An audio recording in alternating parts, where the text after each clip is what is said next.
Hello everybody, my name is Blue and today we are back with another episode of the Lost World of Losango. This episode we are doing the Fossa enclosure, which is quite a fast build. I'll say that straight off the bat. It's not a long build, so you have to sit here too long looking at me or listening to me build. Well, listening to me talk whilst looking at me build, I mean. But it's a nice build. I like this one because the Fossa is my favourite animal in this pack for sure, definitely. I just love the Fossas, and you know me, I really want the island animal pack, so yeah, the Fossas is like a little homage to this island pack. And this build, this is the first African animal of the zoo so far. Well, it's the third animal. Well, technically fourth because we also have the gharial, but it's the third episode. 2 months ago. Just for now, we may add on to this tropical zoo in the future, but after the next 2 episodes, I'm going to move over to the arid zoo. Probably just going to continue on the already existing grassland zoo, since I think it's quite fitting and I don't have to build a new entrance. That's one of the main reasons. But yeah, the Fossa is my favorite animal in this pack. Not my favorite animal, but in this pack it is. I really like Fossas because it's the only predators of the lemurs, I think. Yeah, like the only real threat to lemurs, obviously besides humans, but humans are a threat to every single animal, so that doesn't really count.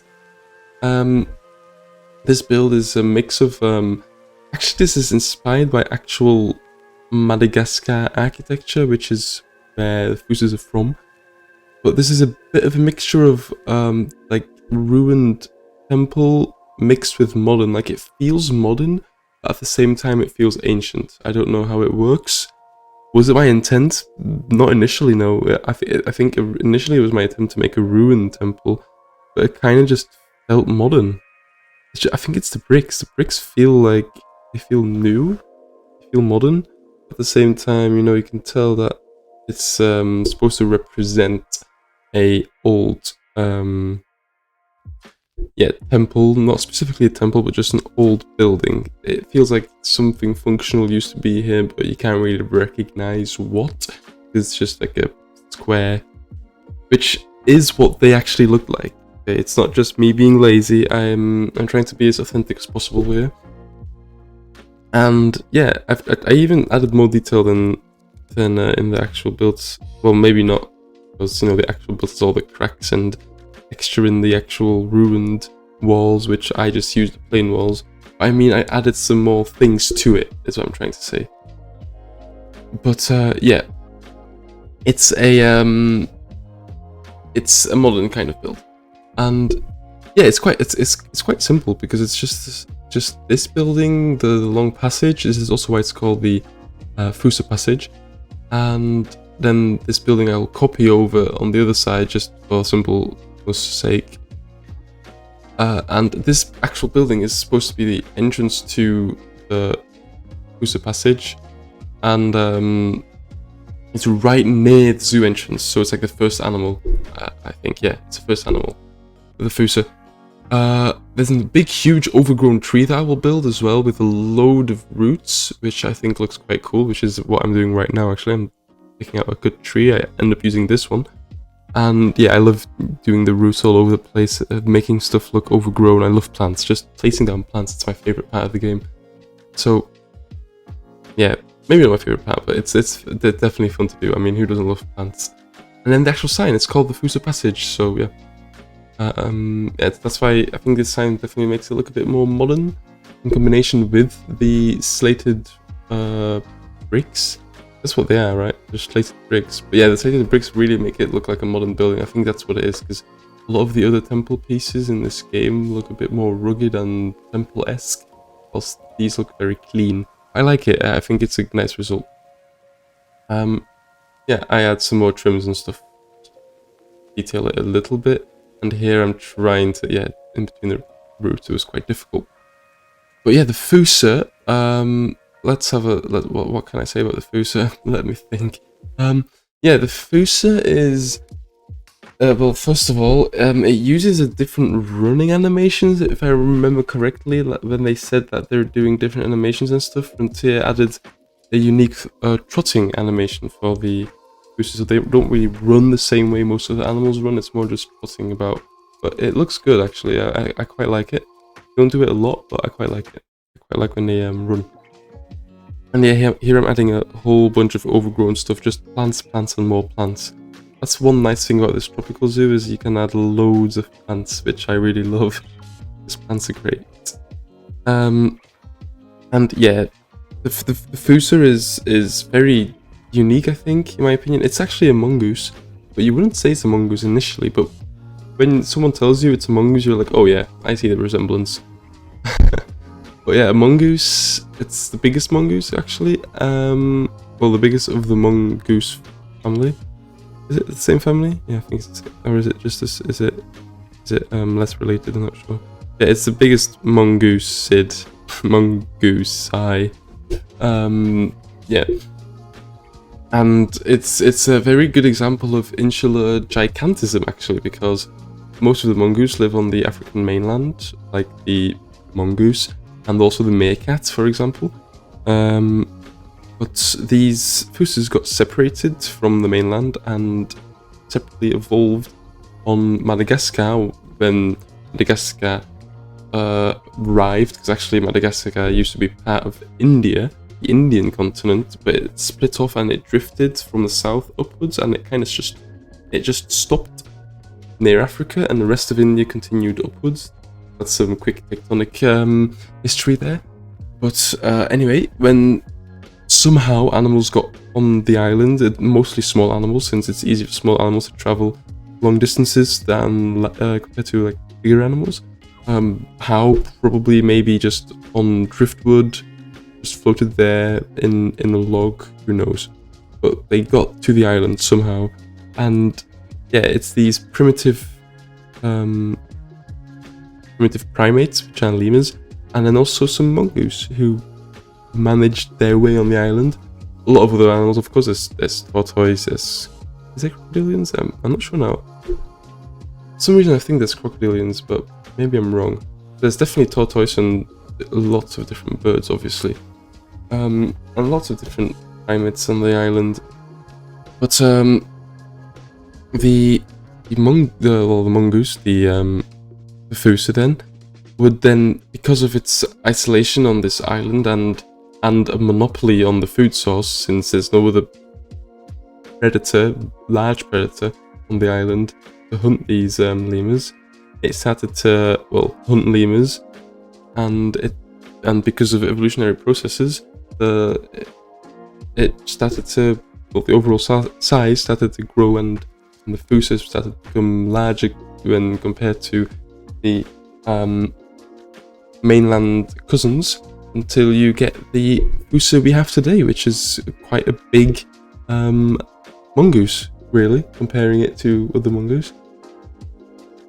So yeah, that's the story of the Fossa, very simply explained. Obviously, it's more than just, they grow, because obviously that's not how evolution works. It's that their ancestors slowly change because of their larger size being more adapted to their food source, which is lemurs. So obviously the bigger individuals will have a better chance of catching these lemurs and then be able to pass on their genes, and that's how these bigger animals come into existence. Very cool, very interesting.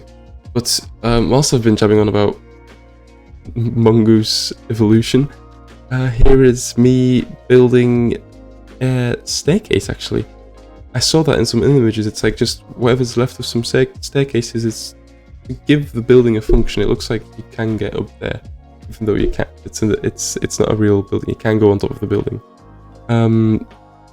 And yeah, a lot of faux rocks. I added this cool log on top, but they can actually climb over it, so that's really cool to see.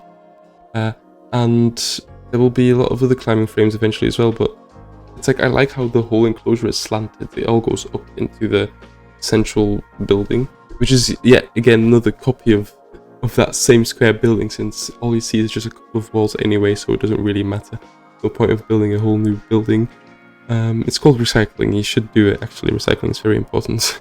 And yeah, here is the climbing structure. Loads of rocks, loads of moss as well. I really like the moss. It changes up the colour and stuff. And then I'm trying to get a lot of fallen down logs and a lot of other things just scattered about, make it an interesting terrain for the Fossas to climb on top of or jump over, which is very important, especially for these kind of animals.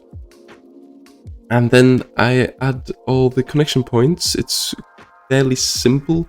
Yeah, it's fairly simple climbing frame, because when I looked at images, a lot of the Fossa climbing frames are just logs stitched together, or just one log balancing on the other log and stuff like that. So I tried to do something like that. It looks simple, but that's because that's what I'm trying to go for. Just some simple logs to follow. Nothing too complicated like I did for the Lar Gibbons in the first episode. But yeah, and then some connection points are connected to tree, and I'm sure a lot of you, when building climbing frames, do something more similar to this, since this is the convenient way of building climbing frames, just connecting different logs with posts. And it's not a bad way. It still looks good, even though it's simple. It feels realistic, and it's easy to do. It's a fast process. So definitely do something like this if planning to do climbing frames for a Fossa, for example. For many other animals, you can do stuff like that. Very good. I add some vines and lianas and stuff in between to obviously break it up a bit and make it a bit more interesting. But we're near the end, because whenever I do plants, that usually means that we're near the end. So yeah, I'm adding a load of plants. So just enjoy the rest of the time lapse, and I'll see you with the real-time walkthrough. Enjoy.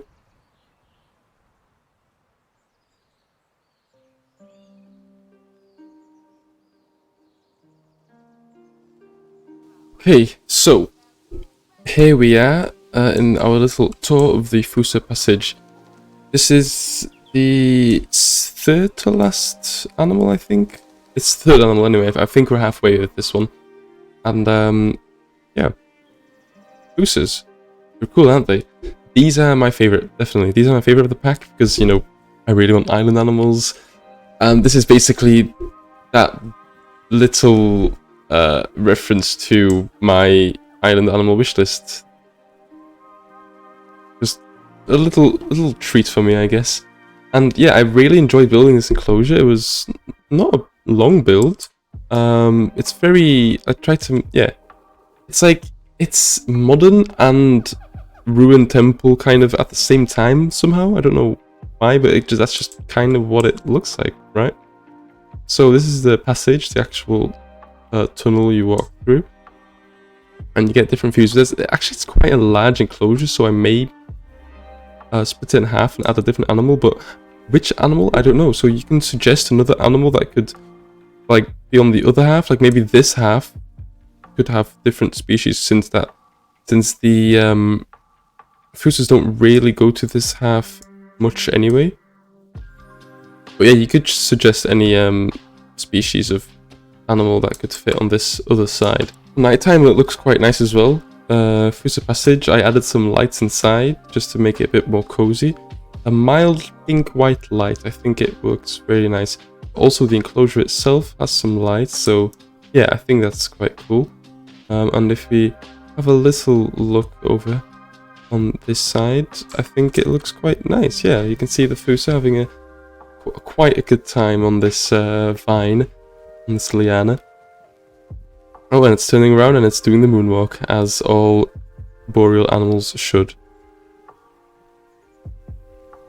And I've used some different colours, but yeah, that's basically the build. But I hope you enjoyed.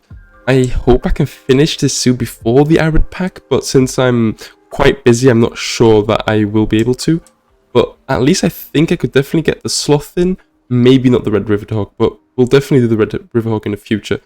For the arid pack, what should I do? Should I do just continue on the grassland zoo and just make it just an arid themed zoo in general, or should I start a new zoo? That's up to you guys. Or I'll probably just decide myself eventually anyway. But yeah, you can suggest if you want to anyway. I hope you enjoyed this video, and I'll see you in the next speed build. Bye bye.